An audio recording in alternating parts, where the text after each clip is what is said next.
भारत के central bank reserve bank of India ने एक ऐसा बड़ा कदम उठा लिया है जो सीधा अमेरिका के डॉलर साम्राज्य को चुनौती देगा। भारत की आरबीआई ने 3 बहुत बड़े डिसीजन लिए हैं जो हिला के रख देंगे। पहला हमने किया कि $5 बिलियन के तो हमने जो हमारे पास रिजर्व्स पड़े थे वो हमने बेच दिए, यानी कि हमने $5 बिलियन हमने मार्केट में फेंक दिया है। दूसरा न्यूज ये आया कि ये वॉस्ट्रो अकाउंट होता है, इसको खोलने की अब अप्रूवल की जरूरत नहीं है। और तीसरा, जो ये वॉस्ट्रो अकाउंट में जो सरप्लस होता है, ये मैं सबको समझाऊंगा डिटेल में बाद में। अब वो आप गवर्नमेंट की जो सिक्योरिटी होती है, गवर्नमेंट के बॉन्ड्स हैं, उसके अंदर आप इसको इन्वेस्ट कर सकते हैं। यानी कि आपने इंटरनेशनलाइजेशन ऑफ इंडियन रुपी वो शुरू कर दिया है और डॉलर की दादागिरी से आप अपने कंट्री को बाहर ले गए हैं। नमस्कार, आप सभी का स्वागत है रियल भारत टीवी में। आज की लेटेस्ट खबर के बारे में बात करते हैं।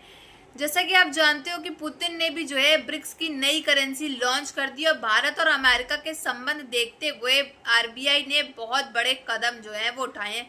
करीब 3 कदम ठोस ऐसे उठाए हैं भारत और अमेरिका को देखते हुए। सबसे पहला कदम वो ये है कि भारत और अमेरिका के जो हालात चले उसको देखते हुए आरबीआई ने $5 बिलियन वो कहें देखा जाए तो बेच दिए हैं, या फिर आप कहो कि मार्केट में उतार दिए। और दूसरा जो कदम है वो ये है कि वस्त्रो अकाउंट जो भारत का है, वो भारत उसको टाइट रखता था कि कोई इसको खोल नहीं सकता, कोई इसको कर नहीं सकता। अब उसकी भी फुली छूट दे दी गई है। कोई भी वस्त्र अकाउंट वो कर सकता है यूज़, और इसकी फुली छूट वो दे दी गई है आरबीआई के द्वारा, भारत के द्वारा। आरबीआई और भारत सरकार की फाइनेंस मिनिस्ट्री ने मिलकर घोषणा की, जिसकी चर्चा महीनों से चल रही थी। अब से अंतर्राष्ट्रीय व्यापार यानी कि इंटरनेशनल ट्रेड सेटलमेंट्स में भारतीय रुपयों का इस्तेमाल और भी आसान हो जाएगा। मतलब अगर कोई विदेशी कंपनी भारत से तेल खरीदे, मशीनरी खरीदे या कोई और सामान खरीदे तो वो पेमेंट अब सीधे भारतीय रुपयों में कर सकती है।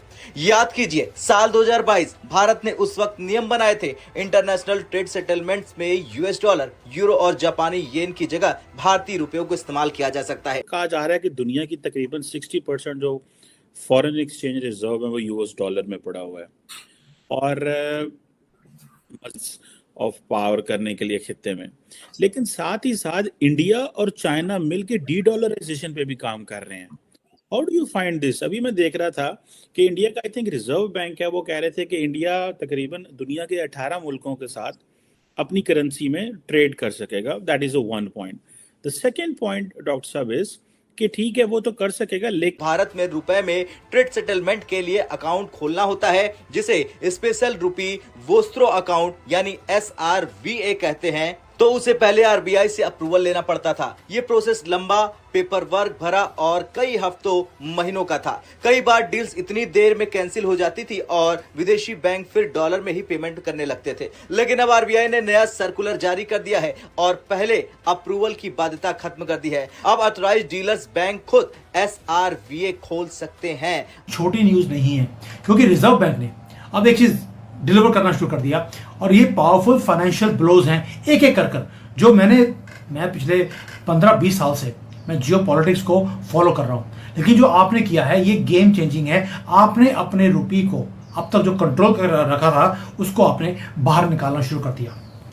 अमेरिकन प्रेसिडेंट वो लगे हैं कि सारी दुनिया को ठीक करना है या उल्टा सीधा करना है, और हमारी गवर्नमेंट ने अपने read the news very carefully, then you will understand. अपने रुपये को स्ट्रॉन्ग करते जा रहे हैं, आहिस्ता आहिस्ता अब डॉलर को मार्केट में फेंकते जा रहे हैं। और जो डॉलर की डोमिनेंस थी कि कोई भी सेटलमेंट करनी है आपको डॉलर में करनी पड़ती है, अब आप कहते हैं नहीं, अब ये सारा काम ये इंडियन रुपये में ही होगा। जबरदस्त इत्तेफाक है। देखिए, इंडिया में आजकल बड़ा शोर हो रहा है डी-डॉलराइजेशन का। It is very strange. India को चाहिए अमेरिका से टेक्नोलॉजी, कहेंगे प्लीज हमको 5th जनरेशन फाइटर्स के जेट इंजन्स चाहिए, ये चाहिए। इकोनॉमी पे काम नहीं किया क्योंकि हमने कभी कोशिश नहीं की कि हम ये मांगे तांगे कि मईशत या मांगे तांगे की इकोनॉमी लेकर, फाइनेंस लेकर आगे ना बढ़े, बल्कि कुछ काम काज करके अपने आप को भी एक ऐसी कंट्री साबित कर सकें कि जो खुद कमाती खाती है। लेकिन हमारे लोगों को जाहिर उसकी फिक्र तो होती नहीं है। ये जो आपने किया है ये गेम चेंजिंग है। आपने अपने रुपये को अब तक जो कंट्रोल कर रखा था उसको आपने बाहर निकालना शुरू कर दिया। अमेरिकन प्रेसिडेंट वो लगे हैं कि सारी दुनिया को ठीक करना है या उल्टा सीधा करना है। आप अपने रुपये को स्ट्रॉन्ग करते जा रहे हैं, आहिस्ता आहिस्ता आप डॉलर को मार्केट में फेंकते जा रहे हैं। और जो डॉलर की डोमिनेंस थी कि कोई भी सेटलमेंट करनी है आपको डॉलर में करनी पड़ती है, अब आप कहते हैं। लेकिन ये जो ट्रम्प ने कहा है कि वो तेल नहीं खरीदेंगे, तेल लेना वो इंडिया बंद नहीं करेगा, बिकॉज इंडिया के वो इंटरेस्ट में नहीं है भाई साहब। इस सारी गेम के अंदर the most important thing is कि इंडिया की जो बिजनेस कम्युनिटी है वो इससे एग्जैक्टली फायदा उठा रही है, तो नहीं हटाएगा इंडिया से।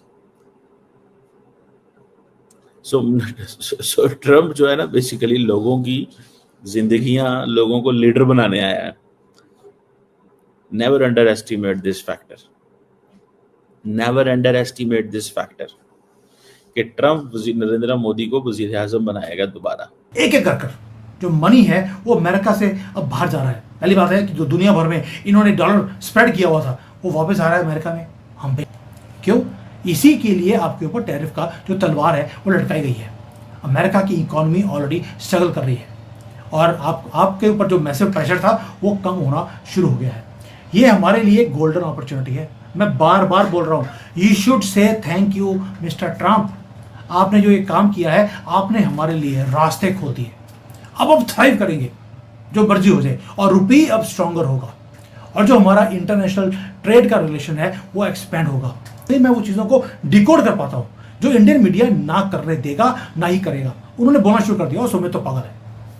भाई मैं पागल हूँ नहीं हूँ ये वक्त बताएगा। ट्रम्प को लग रहा है या अमेरिकन को लग रहा है कि दुनिया को उन्होंने बहुत कुछ दिया है। अब ये छुपा रहे हैं कि उन्होंने दुनिया से सब कुछ निचोड़ लिया है। Rest of the world is poor because of America. क्योंकि जो रिजर्व करेंसी स्टेटस क्या करता है, ये दूसरों की वेल्थ छीन लेता है। अगर आप कर दिया, मैंने वो कर दिया।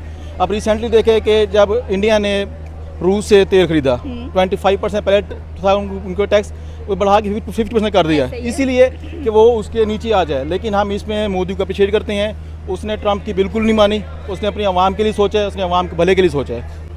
यही तो एक प्राइम मिनिस्टर को करना चाहिए कि आप अपने भले के लिए सोचो, अपने नहीं बल्कि अपनी आवाम के भले के लिए सोचो। और आज इसी वजह से कह लें कि इंडिया बहुत जल्द तीसरी बड़ी इकोनॉमी बनने जा रहा है। बिल्कुल, इसमें नो डाउट इंडिया हमसे, बल्कि इंडिया एशिया में बहुत ज़बरदस्त अच्छे जा रहा है। उसकी मूव से क्या होगा कि रूपी का जो इंटरनेशनलाइजेशन है, रूपी के अंदर जो ट्रेड है, रूपी के अंदर जो ट्रेड सेटलमेंट है वो चालू हो जाएगा on a very mass level.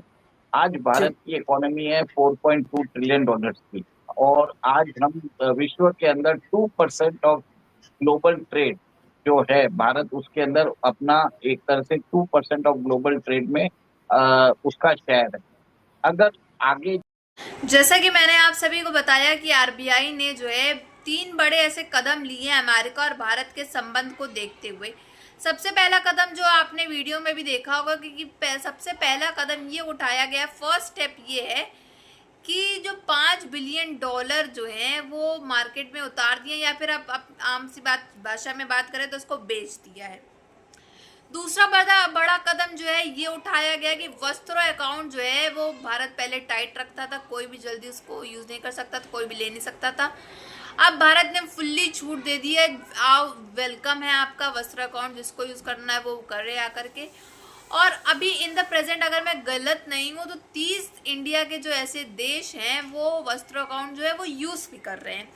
अगर मैं बड़े बड़े शहरों के नाम लूँ, अगर मैं गलत ना हूँ तो सबसे पहले रशिया, ब्रिटेन, इटली, ये सब के पास जो है वस्त्र अकाउंट है। और भारत ने फुल्ली इनवाइट भी कर दिया, अब जिसको जिसको वस्त्र अकाउंट यूज़ करना है वो यूज़ कर सकता है।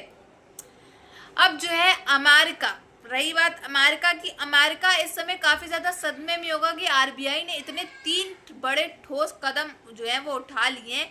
इसके बाद से अमेरिका को बहुत बड़ा सदमा पे सदमा लगता जा रहा है, क्योंकि देखो टैरिफ तो भारत में इसमें लगा दिया, इसको लगा था भारत का नुकसान होगा, भारत जो है आकर के गिड़गिड़ाएगा, लेकिन ऐसा नहीं हुआ। नरेंद्र मोदी जी जो है वो किसी के आगे झुके नहीं है, ना झुकेंगे कभी।